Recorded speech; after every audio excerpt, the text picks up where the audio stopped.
10 small mistakes people make when using AI that can quietly compromise your data and give attackers a head start. When you use AI, have you ever stopped to think about what information you're typing and how small bits of it can add up over time and end up working against you? Because most problems with AI don't happen all at once, and they don't usually start with hackers. They start with habits, not because you're careless, not because you're doing something wrong, but because AI feels safe, friendly, helpful. And that's exactly why, in this episode, we're going to look at how small habits matter by starting with the first 3 mistakes.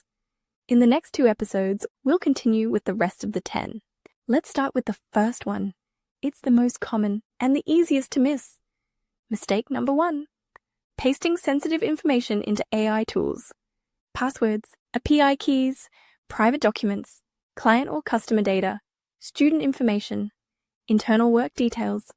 Most people do it for a simple reason. They want help faster, and in the moment it feels harmless.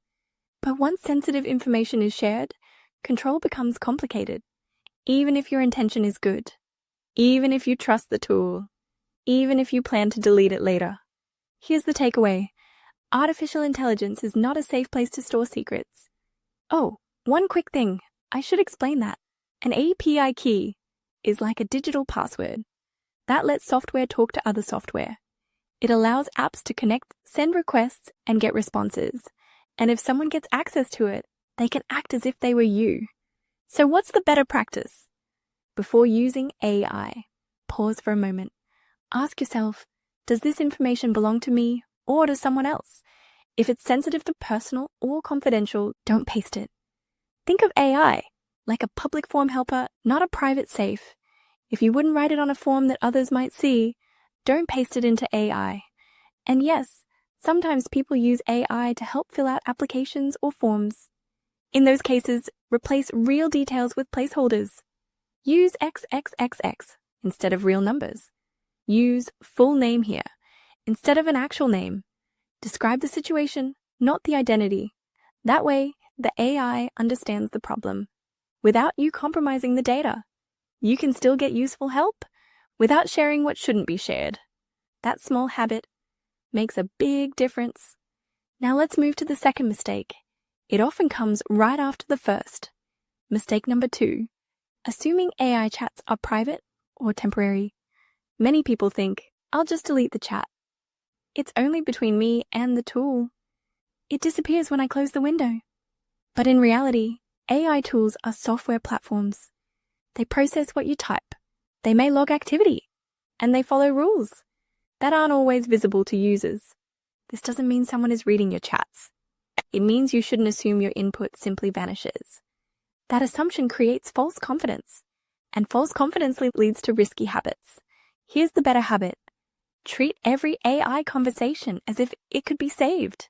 Not because it will be misused, but because you don't control what happens after you press send. If you wouldn't say it in a shared workspace, don't type it into AI. Keep conversations general. Focus on the question, not personal details. That mindset alone reduces a lot of unnecessary risk. Now let's move to the third mistake. This one usually happens without people realizing it. Mistake number 3. Using AI at work without knowing the rules. People use AI to summarize documents, write emails, analyze information, or speed up tasks. The problem isn't using AI. The problem is how it's used. Many people mix work information with personal AI accounts.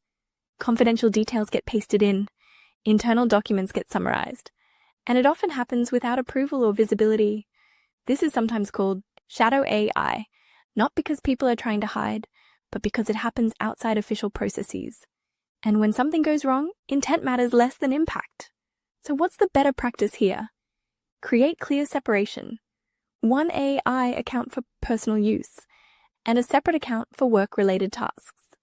That simple boundary reduces a lot of risk. It keeps personal context out of work conversations, and it keeps work information out of personal spaces. Before using AI for work, pause and check the boundary. Ask yourself, is this allowed by my organization? If you're not sure, keep the task general. Use examples. Remove internal details. And when possible, Use approved tools and approved accounts for work-related tasks. Clear boundaries protect you as much as they protect the organization. If there's one thing to remember from this episode, it's this. Using AI isn't dangerous. Using it without awareness is. The good news is, awareness doesn't require technical skills. It starts with small habits.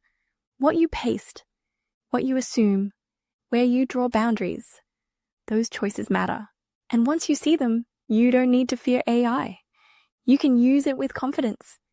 In the next episode, we'll continue with the next 3 mistakes, including one that sounds helpful but quietly causes people to trust AI too much, and another that hides inside files you didn't even realize, contained sensitive information.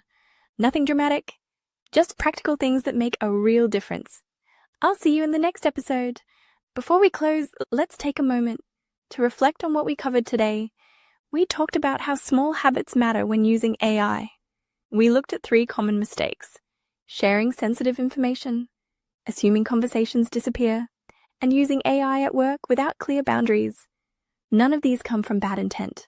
They come from convenience, and awareness is what changes that. If this way of thinking has been helpful, a simple follow or subscription is one way to support this work. It tells me this is worth continuing. No pressure, just a quiet way to keep building this together. Thank you for being here.